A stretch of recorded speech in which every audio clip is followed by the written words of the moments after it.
end of the world as we know it.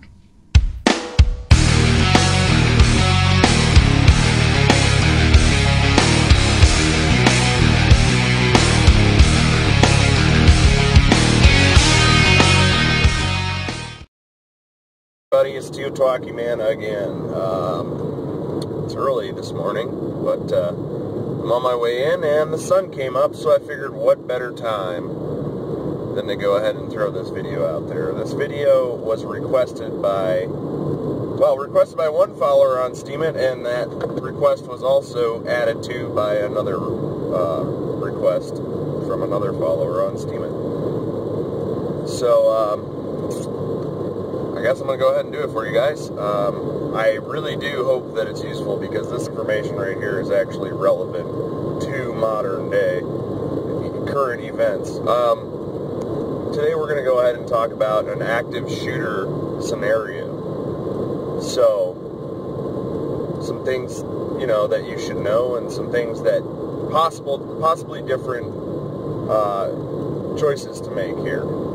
So, the first thing you need to know is that just because you're in a gun-free zone does not mean that the bad guy cares about that. Unfortunately, this is kind of how it works. If the bad guy wants to hurt somebody, I'm pretty sure they're going to do it. Because, you know, that's why they're bad guys in the first place, right? So, active shooter scenario. Now, it could happen anytime, anywhere. I'll give you two scenarios, and I'll try and make this a little fast, but at the same time informative. So,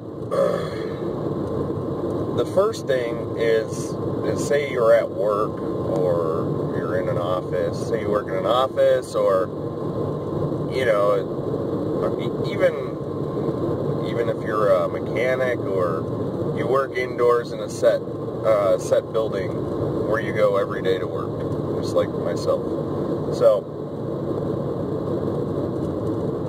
first things first, I truly hope that none of this would ever happen to anybody. I would never wish it on anybody, but unfortunately things like this do happen, and why not be prepared when they do? So, say you're in an office setting, and I truly hope that you're not the reason that the gunfire is going off, but you hear gunshots. So I know this is hard to do because you will immediately, most likely, get an adrenaline rush. But you want to remain calm. So that's the first and most important part of any active shooter scenario, is you want to remain calm, so that you can control the situation on your part. So the first step would be to realize that taking action against a shooter while you are unarmed, even if you're armed, taking action against a shooter should be your last resort.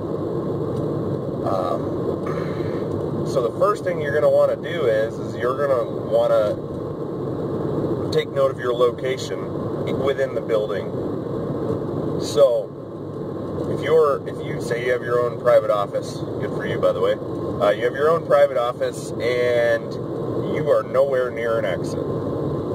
First thing you're going to want to do is you're going to want to make the choice. You're going to either want to A, lock the door and find a good spot to hold up and call 911, or B, you are going to want to try to make a break for the exit if you are close enough. Now, take note of where these shots came from first off. You hear shots, you want to know where they came from. Are they close? Are they far away? If they're close, your best bet is to try and stick it out. Grab some kind of item to defend yourself with. I'm sure there's got to be something somewhere. Whether you have to make a weapon or whether you have to use something in your office. But you know what? That brings me to another point. I'll show you guys how to make some improvised weapons in another video. Anyway, so you're going to want to hold up in your office, and defending yourself will be the last resort. If you're, say, in a meeting or something like that with a group of people, same thing. You guys are probably going to want to hold up because, yes, there is strength in numbers. At the same time, if you are not locked in a room and you're in a group of people in the hallway when this happens, you either may want to scatter or get in a room together. Strength in numbers, but at the same time, a big crowd is more noticeable, obviously. So that's your office setting. You are going to want to defend yourself at a last resort. If you have no choice but to defend yourself, I'm not going down without a fight. I'm sure you're not going down without a fight. I'm pretty sure, well, not all, but most of you guys got a family that you want to get home to. So, worst case scenario, you have to defend yourself. And I'm sorry, but if somebody's trying to take my life, I'm trying to take theirs too. I'm going to fight back with everything that I got. And I hope that you would do the same thing. But like I said in the beginning, the most important step is to remain calm. So make sure that you remain calm. I know it's tough. I know that you say you can now, but what's going to happen when the scenario presents itself? If the scenario presents itself, and like I said, I truly hope it doesn't. So anyway, there's your office setting. That's what you're going to want to do. You're going to want to, first off, get a hold of the police because, you know, response time to an active shooter scenario, I can't really say for sure, but I would imagine it's going to be pretty quick. If you do try to exit the building, you're going to want to exit the building, obviously showing your hands, showing that you are unarmed. It's not you in the building taking shots. So that's, you know, I mean, it would be a very unfortunate thing to have yourself leave the building unarmed. You're not the bad guy, and you get shot because you didn't want to comply. So make your hands noticeable and exit the building if that's what your choice is going to be, if you're going to exit the building. And if you are still in the building when the police come and you are locked in an office, when you hear the police, make yourself noticeable, or, you know, let them know you're in there. If they're going to come in, let them know you're in there. Show your hands once again. Make it noticeable that you are not that person with the gun. So there's your office setting scenario. So, let's talk about a public place. If you're in a public place, which unfortunately this is where most of these scenarios that have been recorded lately are happening. You're in a public place, somebody pulls a gun and starts just letting it off. The first step hasn't changed. You need to try and remain calm. If you're with your family, obviously you're going to want to get them out of the situation as quick as possible. I don't want anybody to hurt my children. I would give my life over theirs any day. You're going to want to get out of that situation with everybody intact. So, public place, say you're in Walmart or Target or wherever you want to go grocery shopping, or you're, you know, I mean, we'll say a grocery store just for all intensive purposes. So you're in a grocery store and somebody decides that they want to go in there and start shooting people. Like I said, this is a very unfortunate scenario, and I hope that it never happens to you. So they decide they're going to go do that. You hear shots, and like I said, hopefully you're not the first one to be in the immediate area. You hear shots. You're in the back of the store, you're on the side of the store, whatever it may be. You got to think about these things once again. Do you have a spot to hide? Is it easier to just go to the exit? I mean, it would be extremely fortunate for you if you were right near the exit at the time that this happened. That would be great. Get out of there if you can. I would say in a public scenario, I would recommend just getting out of there as quick as possible, because unfortunately, yeah, you can head into the back room and hide behind some shelves and stuff, but depending on how determined this person is, they could eventually find you.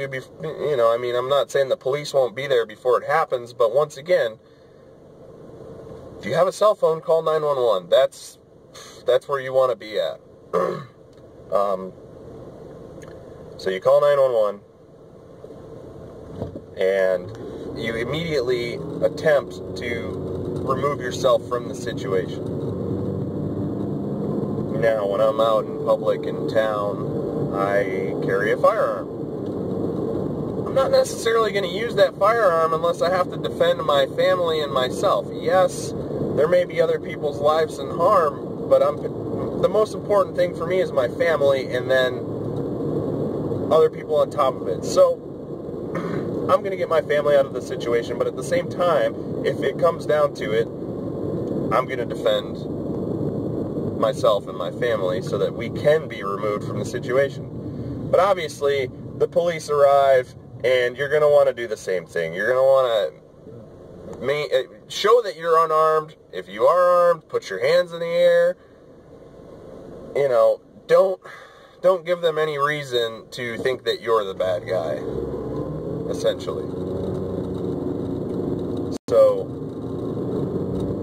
public place, it can be, you know, it would be a scary thing. You're out in public, you just want to get some groceries and go home. And then all of a sudden, you know, somebody starts popping shots off in the store. Not a fun grocery trip, in my opinion.